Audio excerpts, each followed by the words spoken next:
Hey, welcome to the Emerging Runner video blog. If you're not familiar with the Emerging Runner, let me tell you a little bit about it.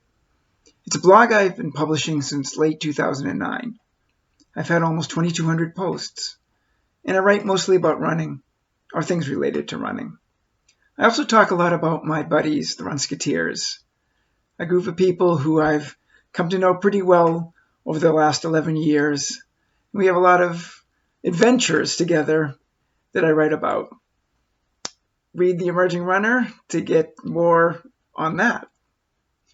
Today, I'm going to talk about something different than running. Rowing. More specifically, indoor rowing. You wouldn't normally think of rowing and running being related in any way, except as forms of exercise. But I think that they can complement each other pretty well. The whole idea started when I was on a walk with my wife last week, and we were talking about our workouts. She's been a dedicated treadmill runner for years, as long as I've known her. And she's up every day, 6 o'clock in the morning, doing her run. 6 days a week. Amazing. I'm up to 6 days a week running as well. Not quite as disciplined. Not out there at 6 o'clock in the morning, but I'm out in the morning. And we do our workouts, and we feel pretty good about it. But as we were walking, we started thinking the fact that running doesn't give you a full range of benefit. It's concentrated in your legs and your thighs and your quads, but it really doesn't give you much in the upper body. She felt the same way. We have an elliptical machine, and we've had that for a number of years. We had one before that. We used to use it a lot. We started using it less when we came to realize that it wasn't really giving us that much of a benefit. I used it a lot when I had a herniated disc because it has no impact or low impact. I'm not quite sure. And so it gave me the cardio I needed to maintain while I made my way back to running. But other than that, I don't find it to be much of a complementary workout. So mostly I run. Rowing, on the other hand, provides a real benefit or supplement to what we're doing these days because it gives you more work on the shoulders and your core and your legs for that matter. And some of it crosses over. And some of it is unique to our workouts today. And we figured, why not look into rowing machines to see, are they expensive? Are they too big to fit in our fitness area that already has an elliptical and a treadmill? And is also our guest room and is also my workspace when I do work from home. So I started doing some research online and quickly identified the fact that you could pay an awful lot of money for a rowing machine. And it sounds like the biggest brand is something called a Concept 2, which looks like a piece of artwork. There's another one that's made out of wood, kind of cool looking, certainly too big for my room. So I started doing more research, and I came across this article, and they talked about an elliptical machine that costs nothing, next to nothing.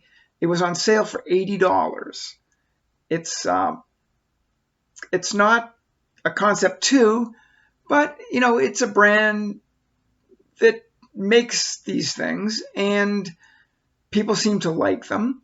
And Amazon had it for $80. It's normally $130.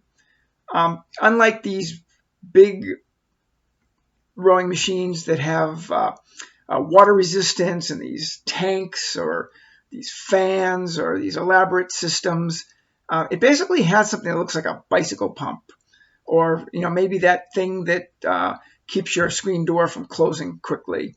That's the resistance. $80. So when I looked at the video, the woman who was doing it on the video seemed to like it. So I said, why not? And I figured, okay, for $80, if I get a year out of it, it's worth it. I might discover I really like rowing. My wife might discover she really likes rowing, and we can invest in a better unit.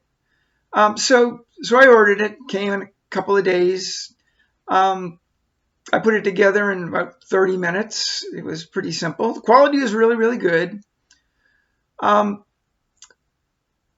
I started using it, and it's actually pretty good.